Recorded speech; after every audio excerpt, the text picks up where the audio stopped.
Hola, ¿cómo estás? Bueno, bienvenido, bienvenida a estos encuentros de lectura en donde básicamente mi intención con esta creación es leer más yo. Y me di cuenta que cuando comparto esa lectura con otras personas, em, gano constancia y compromiso en el hecho de sostenerlo en el tiempo.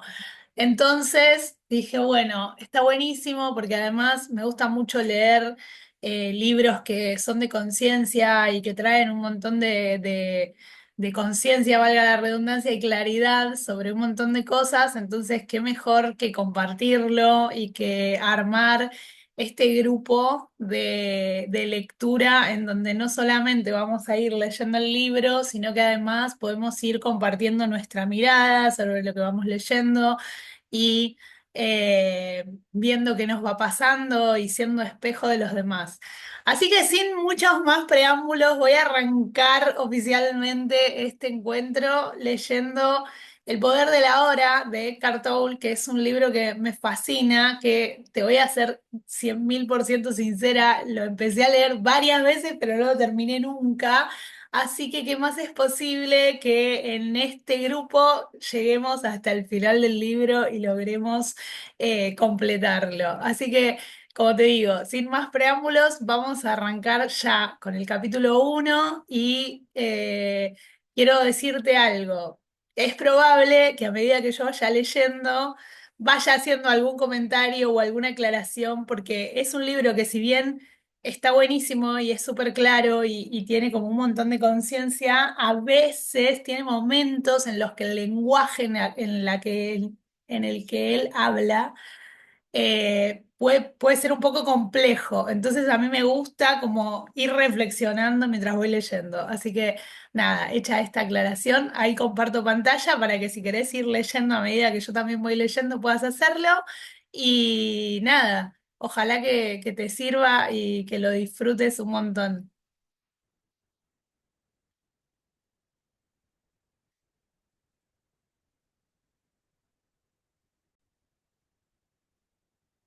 Bueno, vamos a arrancar por el prólogo. No soy muy fan de leer los prólogos, pero este está bueno porque hace como una conexión con el libro, ¿no? Eh, Dice así, cobijados por un cielo azul, los rayos anaranjados del sol poniente pueden en ocasiones especiales obsequiarnos un momento de belleza tan considerable que nos encontramos momentáneamente pasmados, con la mirada congelada. El esplendor del momento nos deslumbra, de tal modo que nuestras compulsivas mentes charlatanas hacen una pausa, como para no llevarnos mentalmente a un lugar diferente del aquí y ahora. Bañados en luz, parece que se abre una puerta a otra realidad, siempre presente, pero raras veces presenciada. Abraham Maslow las llamaba experiencias cumbre, puesto que representan los momentos más altos de la vida, cuando nos encontramos gozosamente catapultados más allá de lo mundano y lo ordinario. Podía igualmente haberlas llamado experiencias de atisbo. Durante estas ocasiones de expansión vislumbramos un destello del reino eterno del ser. Aunque solo sea por un breve momento, llegamos al hogar de nuestro verdadero ser. Ah, podría uno suspirar, tan grandioso, si pudiera quedarme aquí.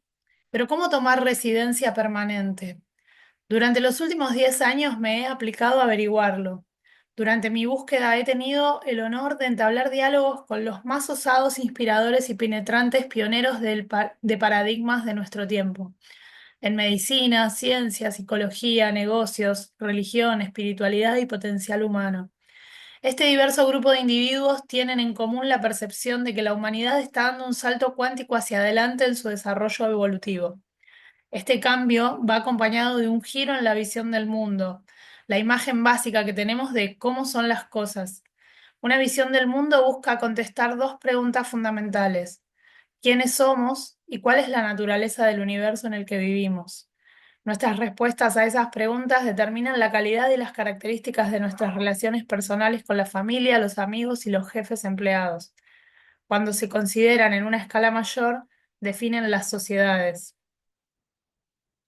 No es sorprendente que la visión del mundo que está emergiendo ponga en duda muchas de las cosas que la sociedad occidental considera verdaderas. Mito 1. La humanidad ha alcanzado el pináculo de su desarrollo. El cofundador de Esalen, Michael Murphy, rastreando estudios de religiones comparadas, medicina, antropología y deportes, ha sacado la estimulante conclusión de que hay etapas más avanzadas de desarrollo humano. En la medida en la que una persona alcanza esos niveles avanzados de madurez espiritual, empiezan a florecer extraordinarias capacidades de amor, vitalidad, personalidad, conciencia personal, intuición, percepción, comunicación y voluntad. Primer paso, reconocer que existen. La mayoría de las personas no lo reconoce. Solo entonces se pueden emplear métodos con intención consciente. Mito 2: estamos completamente separados unos de los otros, de la naturaleza y del cosmos. Este mito del distinto de mí ha sido responsable de las guerras, el asolamiento del planeta y de todas las formas y expresiones de la injusticia humana. Después de todo, ¿quién en su sano juicio le haría daño a otra persona si experimentara a esa persona como parte de sí mismo? Stan Grof, en su investigación de estados no ordinarios de conciencia, resume diciendo que la psiquis y la conciencia de cada uno de nosotros es al fin y al cabo correspondiente a todo lo que es, porque no hay fronteras absolutas entre el cuerpo, ego y la totalidad de la existencia.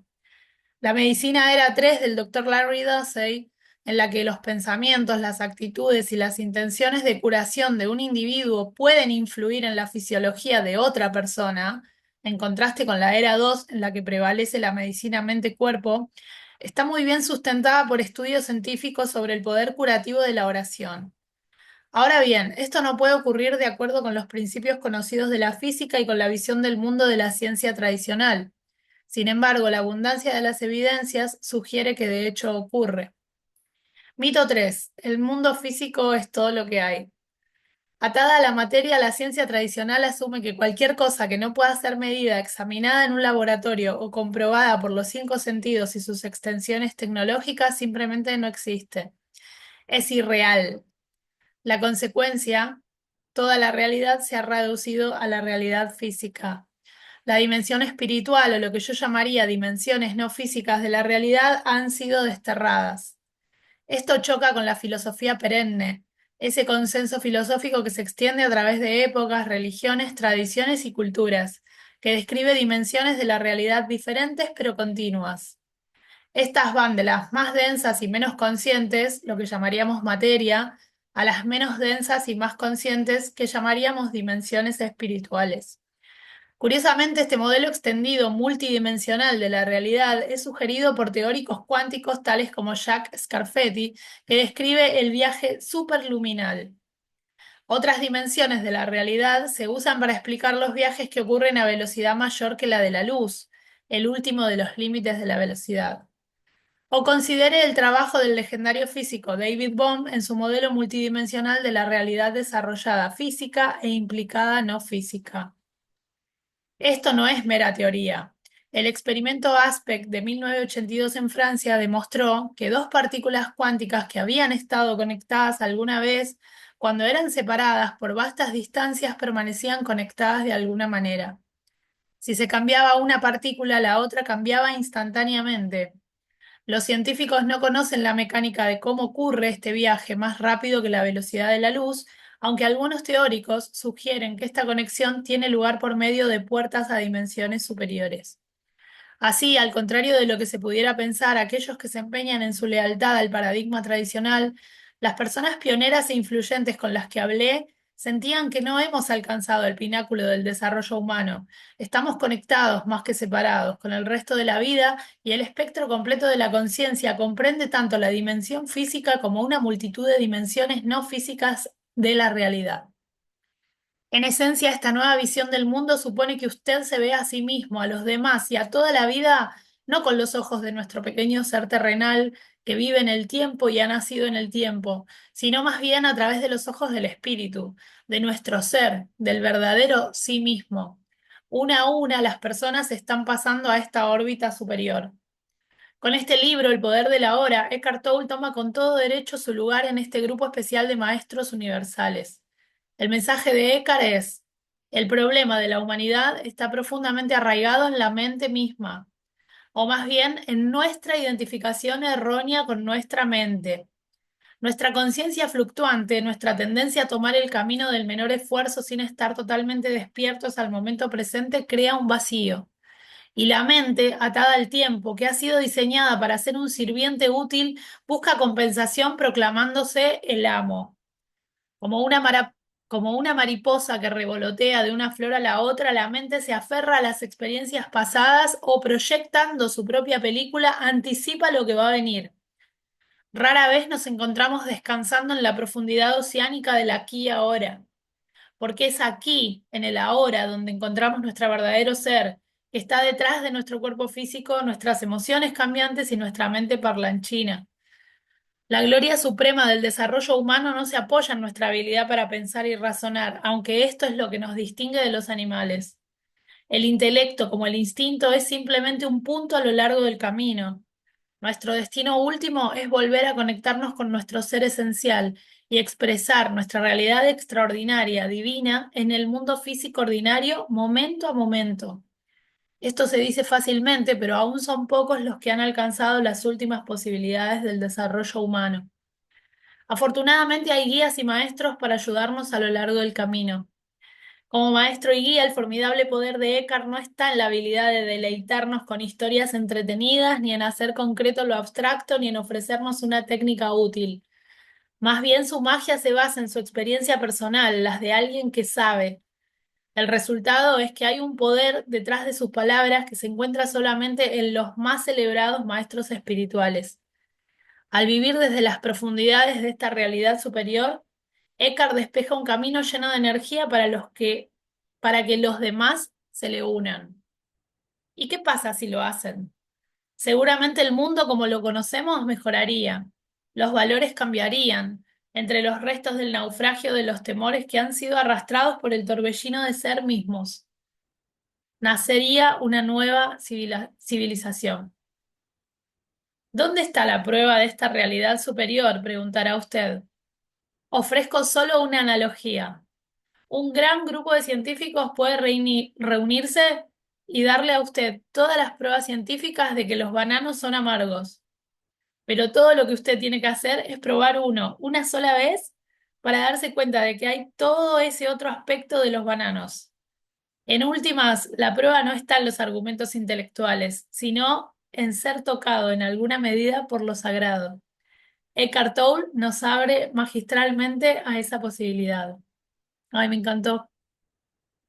Es bastante complejo, pero después, a medida que el libro va avanzando, eh, se va como despejando bastante mejor toda esta como cantidad de conceptos que plantea Russell DiCarlo en este prólogo.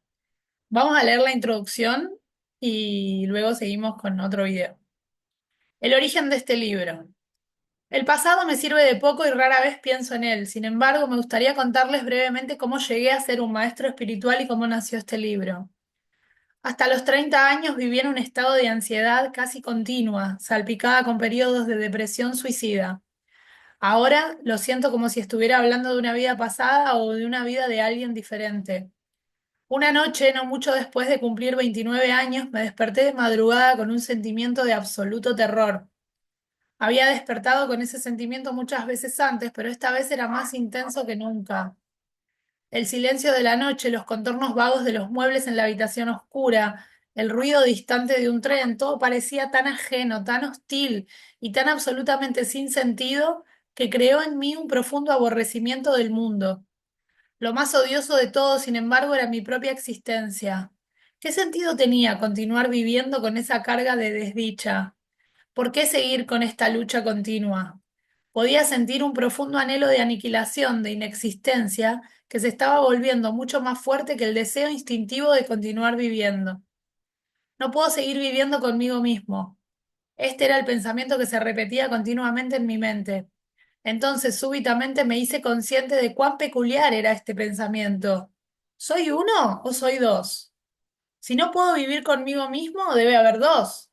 El yo y el mí mismo, con el que el yo no puedo vivir. Quizás, pensé, solo uno de los dos es real. Esta extraña revelación me aturdió tanto que mi mente se detuvo. Estaba completamente consciente, pero no había más pensamientos. Después me sentí arrastrado hacia lo que parecía un vórtice de energía. Al principio era un movimiento lento y después se aceleró. Me sobrecogió un intenso temor y mi cuerpo empezó a temblar. Oí las palabras, no te resistas a nada, como si fueran pronunciadas dentro de mi pecho. Sentía como si me arrastrara a un vacío. Sentía que el vacío estaba dentro de mí en lugar de afuera. De repente ya no sentí más miedo y me dejé caer en aquel vacío. No recuerdo lo que pasó después. Me despertó el canto de un pájaro en la ventana.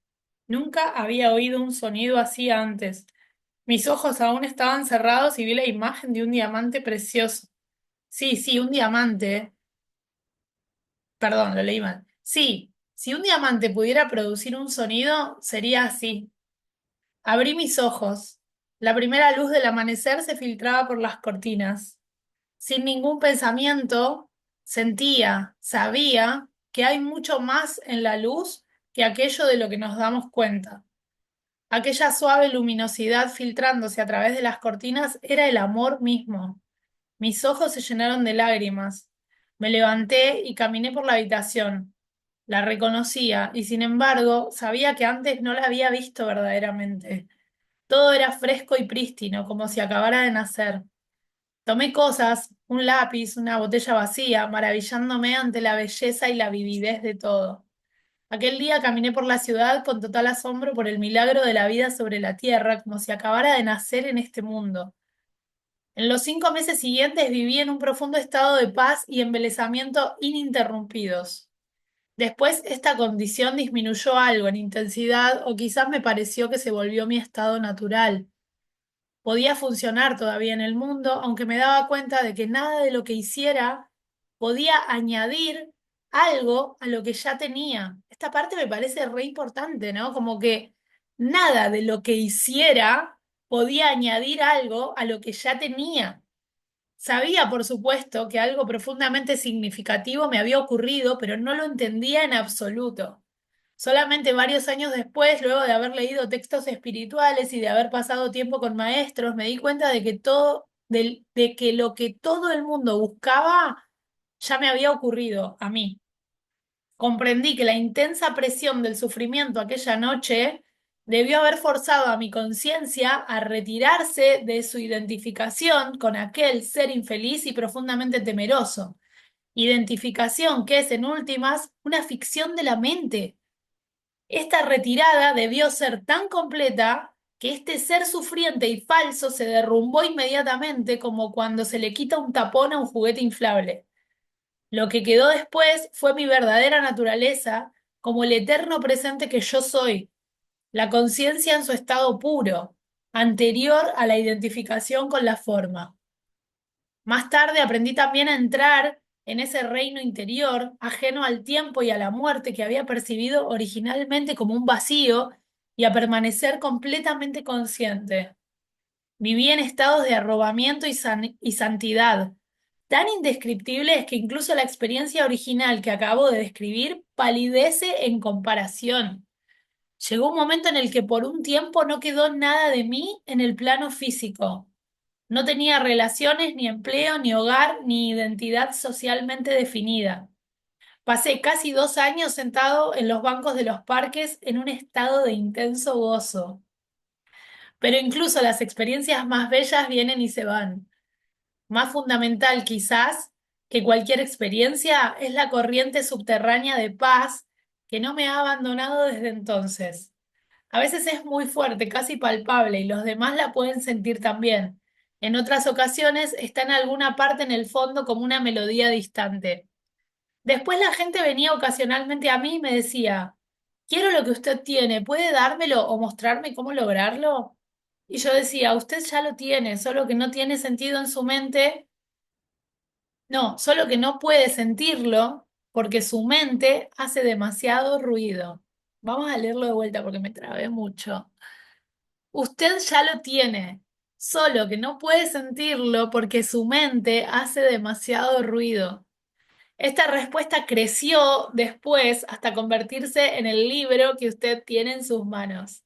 Sin darme cuenta, tenía una identidad externa de nuevo. Me había convertido en un maestro espiritual. La verdad que hay dentro de usted. Este libro representa la esencia de mi obra, en la medida en la que puede ser expresada en palabras, con individuos y con pequeños grupos de exploradores espirituales durante los últimos 10 años en Europa y en Norteamérica. Con profundo amor y aprecio quisiera agradecer a esas personas excepcionales su valor, su deseo de abrazar el cambio interior, el reto de sus preguntas y su disposición a escuchar. Este libro no habría podido llegar a existir sin ellos. Pertenecen a lo que es todavía una minoría de pioneros espirituales, pero que afortunadamente está creciendo. Personas que están alcanzando un punto en el que son capaces de romper patrones mentales colectivos y heredados que han mantenido a los seres humanos sujetos al sufrimiento por millones de años. Confío en que este libro llegue a los que estén listos para una transformación interna muy radical y que por lo tanto actúe como catalizador para ella. También espero que llegue a muchos otros que encuentren su contenido digno de consideración, aunque puedan no estar listos para vivirlo o practicarlo plenamente. Es posible que en el futuro la semilla que se sembró al leer este libro se fusione con la semilla de la iluminación que todo ser humano lleva dentro y súbitamente esta semilla brote y se haga viva dentro de ellos. El libro en su forma actual se originó a menudo espontáneamente en respuesta a preguntas hechas por personas en seminarios, clases de meditación y sesiones de consejería privada. Así que he conservado el formato de preguntas y respuestas. Aprendí y recibí tanto en esas clases y sesiones como, como los que preguntaban. Algunas de las preguntas y respuestas las escribí casi al pie de la letra. Otras son genéricas, es decir, que combiné ciertos tipos de interrogantes que se hacían con frecuencia en una sola pregunta y resumí la esencia de diferentes respuestas para formar una respuesta genérica. A veces en el proceso de escribir la esencia, no, perdón, a veces en el proceso de escribir surgía una nueva respuesta más profunda o penetrante que cualquier otra cosa que yo hubiera dicho nunca. Algunas otras preguntas adicionales fueron formuladas por la editora para clarificar más algunos puntos. Usted encontrará que desde la primera hasta la última página los diálogos oscilan continuamente entre dos niveles diferentes. En el primer nivel, llamo su atención hacia lo que es falso en usted. Hablo de la naturaleza de la inconsciencia y de la disfunción humana, así como de sus manifestaciones más comunes en la conducta, desde los conflictos en las relaciones hasta las guerras entre las tribus o las naciones.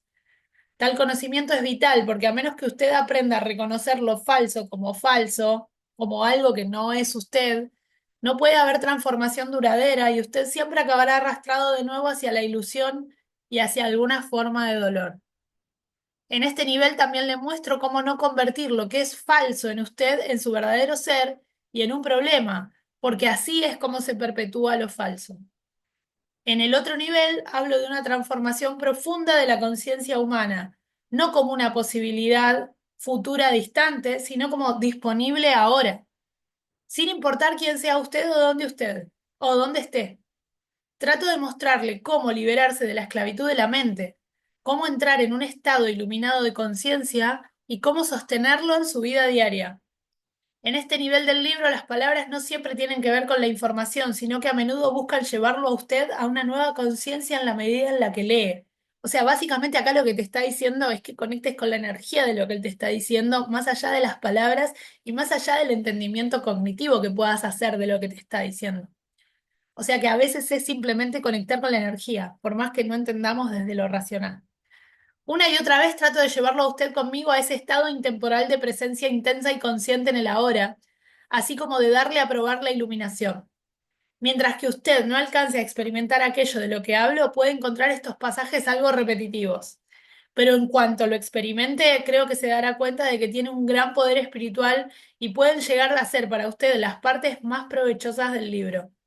Sin embargo, puesto que toda persona lleva dentro de sí la semilla de la iluminación, a menudo me dirijo al conocedor en usted que vive tras el pensador, que era lo que les decía recién, a la energía, El ser profundo que inmediatamente reconoce la verdad espiritual, resuena con ella y se fortalece con ella. Hago un paréntesis acá. Les tiene que haber pasado alguna vez de saber algo o tener una certeza de algo o resonar con algo por más que no lo entiendan muy bien. De eso está hablando, de conectar con esa persona, ese conocedor que está detrás de la mente que piensa. Cuando tienen esos insights y tienen esas conexiones, es importante que las registren y que perciban más allá de lo que les dice su mente. El símbolo de pausa que aparece después de ciertos pasajes es una sugerencia de que detenga la lectura por un momento, se quede en silencio y sienta y experimente la verdad de lo que le acabo de decir. Puede haber otros lugares en el texto en los que usted natural y espontáneamente hará esto. Esto lo vamos a ir respetando, pero obviamente que esto al ser un video lo pueden pausar cuando requieran y darse esos tiempos de pausa para procesar e integrar lo que están recibiendo. Cuando comience a leer el libro, el significado de ciertas palabras, tales como ser o presencia, pueden no ser enteramente claras para usted al principio. Simplemente siga leyendo. Ocasionalmente pueden venir a su mente preguntas u objeciones según lee. Probablemente encontrarán respuestas más adelante en el libro o se harán irrelevantes según usted profundiza en la enseñanza y en usted mismo. No lea solo con la mente, es lo que les decía recién. Esté atento a cualquier respuesta emocional mientras lee y a una sensación de reconocimiento desde el fondo de usted mismo. No puedo hablarle a ninguna verdad espiritual que en el fondo usted no conozca de antemano. Todo lo que puedo hacer es recordarle lo que ha olvidado. El conocimiento vivo, antiguo y sin embargo siempre nuevo, se activa entonces y se libera desde el interior de todas las células de su cuerpo. La mente siempre quiere categorizar y comparar, pero este libro le será más útil si no trata de comparar su terminología con la de otras enseñanzas. De otra forma, probablemente se llegará a sentir confundido. Uso palabras como mente, felicidad y conciencia en forma que no necesariamente tienen relación con la de otras enseñanzas. No se apegue a las palabras, son solo peldaños que deben dejarse atrás lo más rápidamente posible. Cuando ocasionalmente cito las palabras de Jesús o de Buda, de un curso de milagros o de otras enseñanzas, no lo hago para comparar, sino para llamar su atención sobre el hecho de que en esencia hay y ha habido siempre solo una enseñanza espiritual, aunque viene en muchas formas. Algunas de esas formas son las religiones antiguas, se han recubierto tanto de materia extraña que su esencia espiritual ha sido oscurecida casi completamente. En gran medida, por lo tanto, su significado más profundo ya se reconoce y su poder transformador se ha perdido. Cuando incluyo citas de las religiones antiguas o de otras enseñanzas, lo hago para revelar su significado más profundo y por consiguiente restablecer su poder transformador, particularmente para los lectores que siguen esas religiones o enseñanzas. Les digo, no hay necesidad de ir a otra parte a buscar la verdad. Permítame mostrarle cómo profundizar en lo que usted ya tiene. Esto es lo que yo les digo siempre de reconocer su verdad y lo que es verdad para ustedes. Tengo un video en YouTube sobre eso.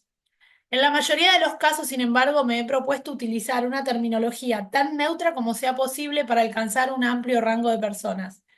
Este libro puede verse como una reformulación para nuestro tiempo de esa única experiencia espiritual atemporal, la esencia de todas las religiones.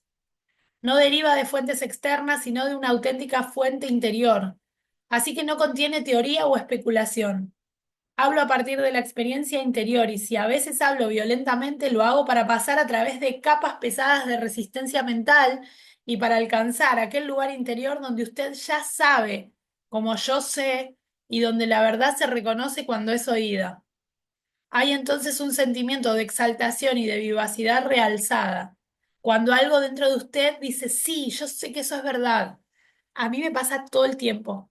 Cuando me llega alguna información, sea por el medio que sea, que me genera como esa excitación y esa sensación de certeza, que era lo que les decía antes, es porque es algo que yo ya sé y que lo estoy recordando, que no lo estoy aprendiendo.